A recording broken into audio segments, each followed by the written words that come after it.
Olá, boa noite, você que está acompanhando a Canção Nova. Estamos ao vivo, direto de Brasília. Hoje, programa Além da Notícia estava previsto para falarmos sobre as eleições 2018, uma análise do momento. E, de fato, nós não vamos mudar o tema, apenas vamos acrescentar o fato ocorrido de hoje, que naturalmente já está correndo por todo o país, assim como no mundo também, e que talvez já seja do seu conhecimento, o atentado à faca ao candidato presidenciável Jair Bolsonaro em Minas Gerais, na cidade de Juiz de Fora, na tarde de hoje. O candidato passou por uma cirurgia no final da tarde de hoje, uma cirurgia que constatou-se não foi um atentado simples, foi grave, correu risco de vida, está agora numa UTI em estado estável. Agorinha há pouco terminou uma coletiva de imprensa na qual os médicos disseram que o deputado Jair Bolsonaro deverá ficar de 1 semana a 10 dias sem receber alta e sem se saber ainda uma previsão exata de quando ele poderá retornar ao ritmo de vida normal. Também uma equipe do Hospital Sírio-Libanês, em São Paulo, está se dirigindo para Juiz de Fora, onde analisará a necessidade ou não de Jair Bolsonaro ser transferido para este hospital em São Paulo. Bem, o programa de hoje vai falar de fato sobre as eleições 2018 e vamos dar uma ênfase muito particular ao fato ocorrido de hoje. É mais uma prova para a nossa jovem democracia este atentado no dia de hoje. O quanto é grave o atentado a um candidato à presidência da República e quais serão as consequências concretas do que aconteceu nesta tarde. Certamente um resultado muito imediato já aconteceu. Por exemplo, os outros candidatos todos já cancelaram, os principais candidatos já cancelaram suas agendas para o dia de amanhã em solidariedade a Jair Bolsonaro e também uma manifestação nacional de autoridades diversas contrárias a este fato ocorrido no dia de hoje, repudiando a violência, o atentado praticado no dia de hoje. Pois bem, para conversar sobre tudo isto, temos aqui nossos convidados de hoje. Gostaria de cumprimentar, eu vou aqui começar já por aquele que tem mais vivência que nós, professor Antônio. Seja muito bem-vindo, boa noite. Historiador, doutor em História, professor no Departamento de História da Universidade de Brasília desde 1987. Bem-vindo, boa noite. Boa noite ao público da Canção Nova. É um prazer muito grande estar aqui com vocês. Contar com sua sabedoria e sua trajetória de vida é sempre uma honra. Muito obrigado. Obrigado. Quero receber também com muito prazer Nauê Pinheiro, cientista político, advogado, professor universitário. Recentemente nos encontramos, uma admiração muito grande por tão jovem já ter também um trabalho belíssimo. Nauê, seja bem-vindo, boa noite. Muito obrigado pelo convite. Boa noite para todo mundo que está nos assistindo agora. E vamos seguir adiante aí com o debate, porque o que aconteceu hoje foi no mínimo perigoso. Senhores, semana de resultado de pesquisa Ibope depois de um começo de propaganda eleitoral no rádio e na televisão e tarde de hoje que acho que torna-se um marco já nessa campanha eleitoral deste ano de 2018. Mas a primeira pergunta que faço é: o atentado de hoje é também mais uma prova para a nossa jovem democracia, professor Antônio? Eu creio que sim, até porque é um fato inusitado, não é comum. Eu não conheço na história republicana que um candidato à presidência da República tenha sido alvo de um atentado dessa natureza. Nós já tivemos outros atentados, poucos, um contra um presidente da República, Prudente Moraes, e o outro em agosto... Em 1897, tem muito tempo. Exatamente. E o outro em 1954, exatamente no dia 5 de agosto de 54, na tentativa de se assassinar o jornalista Carlos Lacerda, que era a voz mais estridente de oposição ao presidente Getúlio Vargas, e que culminou também num fato inédito, que foi o suicídio do presidente da República, 24 de agosto daquele mesmo ano de 54. O que aconteceu hoje com o deputado Jair Bolsonaro, creio que de início pode ser visto da seguinte maneira: sob o ponto de vista humano, algo incompreensível, inaceitável e que deve merecer o repúdio de todos. Sob o ponto de vista político, uma estupidez. A história contemporânea me ensina que todos os atos de terrorismo, especialmente aqueles voltados sob a forma de atentado contra estadistas, contra políticos, sempre dão resultado oposto àquilo que eventualmente o autor gostaria de atingir. Naue, também, por favor, sua introdução. Dia difícil, dia complicado. Não pensei que eu viveria para ver algo assim, dessa magnitude. Os ânimos já estão muito acirrados. Eu acho que é um processo que vem desde 2013, 2014, quando alguém achou que era uma boa ideia dividir de fato o país entre X contra Y, A contra B. E agora estamos vendo aí mais um triste e lamentável episódio disso que podia ter acabado com a vida de uma pessoa que, embora os discursos não sejam algo que eu concorde, eu não tenho tanta afinidade ideológica com o candidato à presidência Jair Bolsonaro, conforme diz o professor, do ponto de vista humano, isso é completamente inadmissível e uma atitude dessas não pode, de forma alguma, se repetir. Estamos falando aqui de um atentado contra a democracia, ao meu ver. E eu espero que o candidato se recupere e que a gente possa retomar a normalidade, mas eu fico muito preocupado com as consequências disso para o processo eleitoral em si, uma vez que... Você tocou num ponto importantíssimo. A gente tem vivido, de fato, um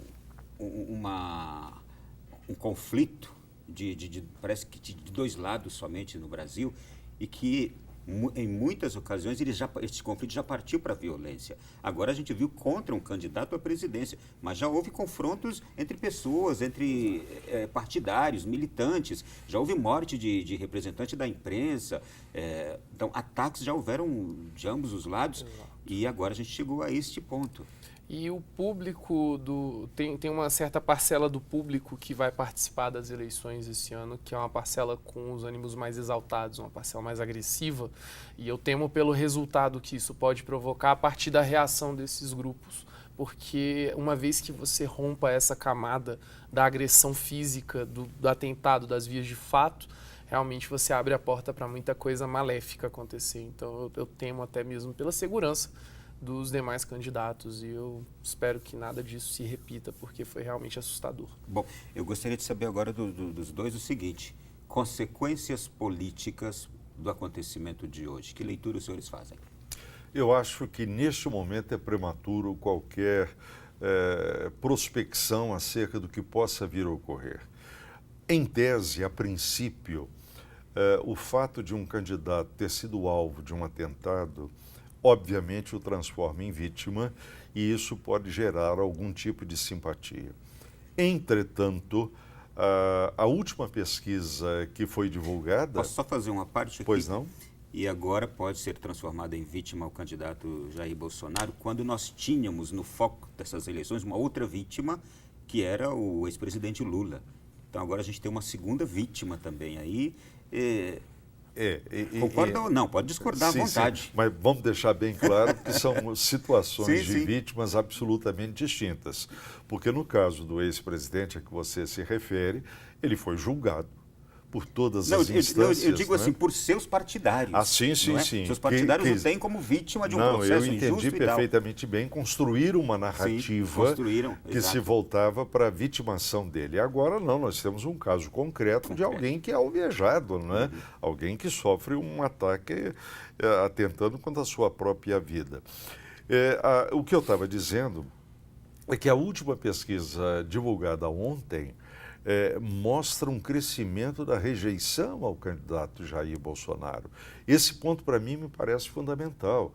Ou seja, há 30 dias da eleição, em praticamente 99% das situações hipotéticas levantadas, ele perde no segundo turno. Então, eu não sei se esse atentado de agora, e queira Deus que nada de pior aconteça com ele, eu não sei se esse atentado seria suficientemente forte para reduzir o índice de rejeição que o candidato tem.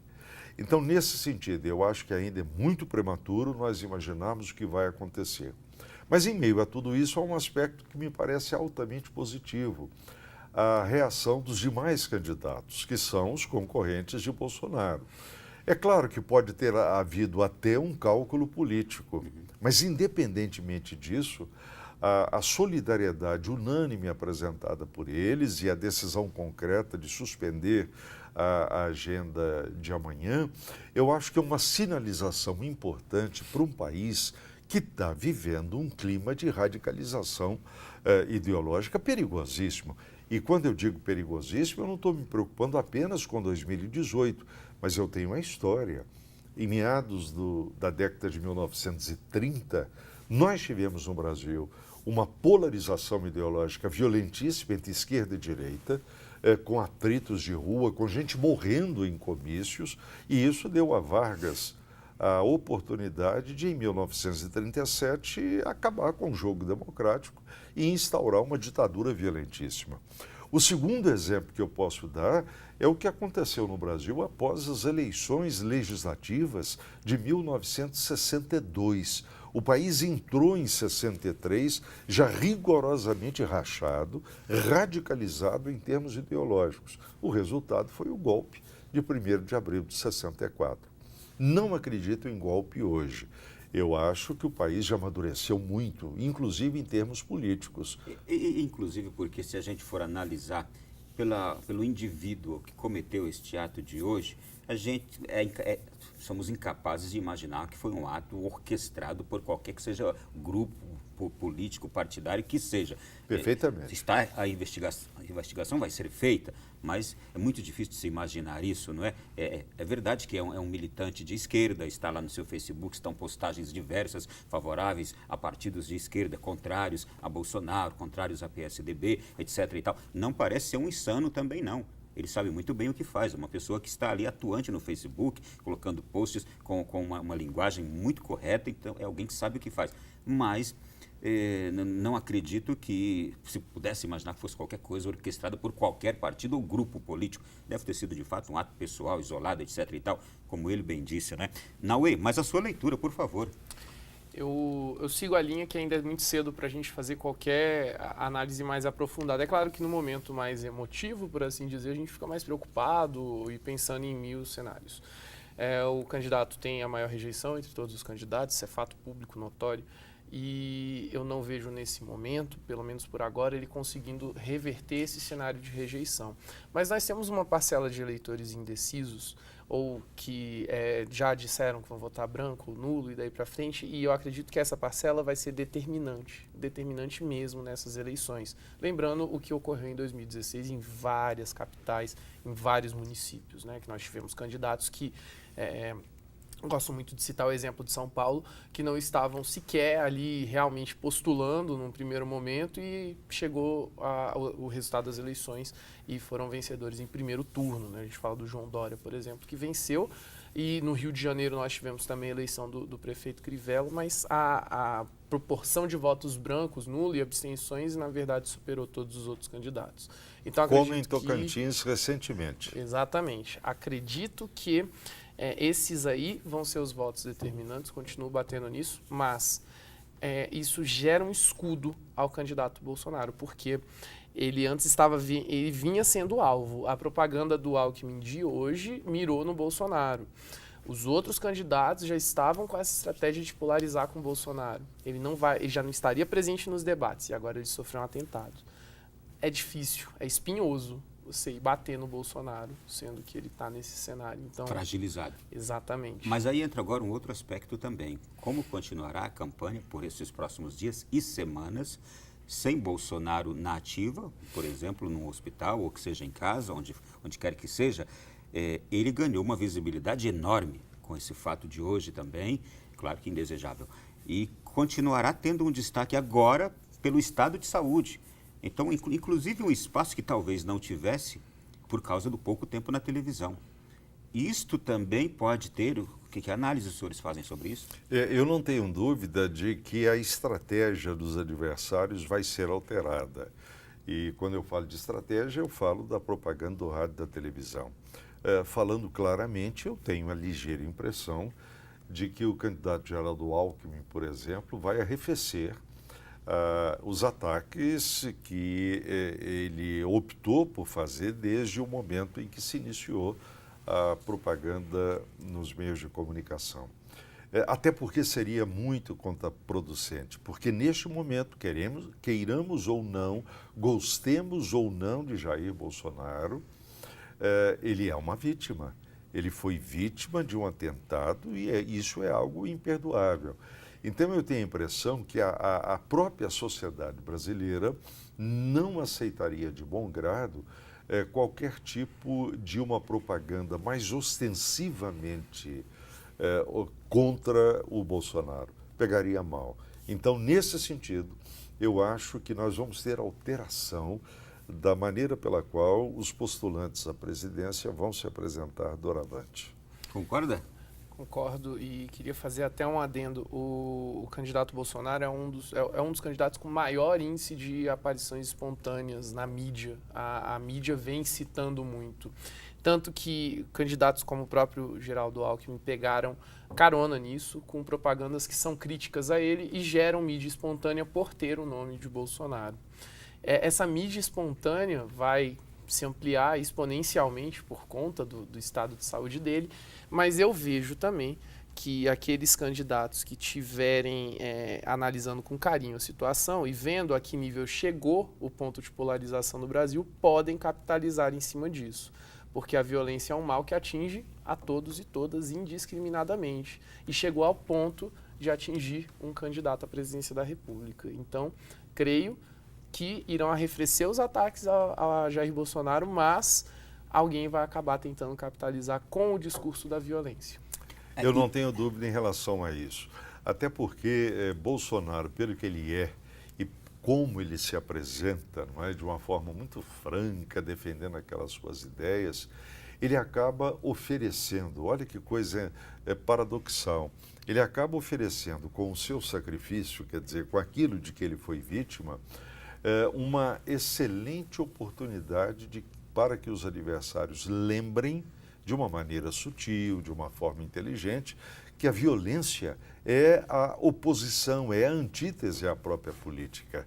A política existe em todas as sociedades organizadas para ser o espaço do diálogo, da negociação, do embate de ideias, e não de armas, e não de violência. Eu acho que os marqueteiros, de uma forma geral, que são pessoas do ramo, são profissionais do ramo, vão encontrar uma forma sutil de lembrar que a violência não pode ocupar o papel da política. E se souberem fazer isso, estarão tangencialmente atingindo um ponto central do discurso de Bolsonaro. A gente chegou a escutar na tarde de hoje alguns comentários que eu considero reprováveis, dizendo que o candidato Bolsonaro seria vítima exatamente do próprio discurso, e alguns seguidores militantes de esquerdas, inclusive muito conhecidos, dizendo que o ataque teria sido orquestrado até pelos próprios integrantes do grupo de Bolsonaro. Depois vieram os do grupo de Bolsonaro dizendo que o ataque teria sido já planejado pelas de esquerda, e aí relativizando isso de que o próprio discurso de Bolsonaro, ele estava pagando o preço do próprio discurso, etc. e tal. Naue, como analisar isto? Grotesco, né? Eu não tenho outra palavra, porque, enfim, é um nível que é muito baixo até mesmo para a política. E pegando o gancho no que disse o professor, a política é a forma, é o caminho para que a gente resolva os conflitos de forma pacífica. Do contrário, a gente pode voltar para o feudalismo, não vai ter problema. Quando a política falha, a gente vê esse tipo de coisa acontecendo e, em última instância, vai acertar todos nós. Então, quando a gente pega um momento de violência e a gente vê pessoas que, em outras hipóteses, estão ali defendendo um discurso pacifista e tudo, é nessas horas que se testa a coerência. E eu vejo que, assim, algumas dessas lideranças me decepcionaram sobremaneira. E eu tenho a impressão que a esquerda, de uma forma geral, deve ter muito cuidado ao levantar teses como essa que você se referiu, porque elas acabam nos forçando a lembrar quem é que começou esse processo de radicalização ideológica e política no Brasil, separando nós e eles, nós somos o bem e eles são o mal. Então, eu acho que é perigoso a esquerda embarcar nesse tipo de análise, porque pode se voltar contra ela. Muito bem. O nosso primeiro bloco já se foi e a você que está nos acompanhando agora, no terceiro bloco nós teremos uma cadeira a mais aqui. Vamos ter um médico cirurgião para analisar a gravidade do que aconteceu hoje com o deputado Jair Bolsonaro. Um intervalo breve e a gente volta já já.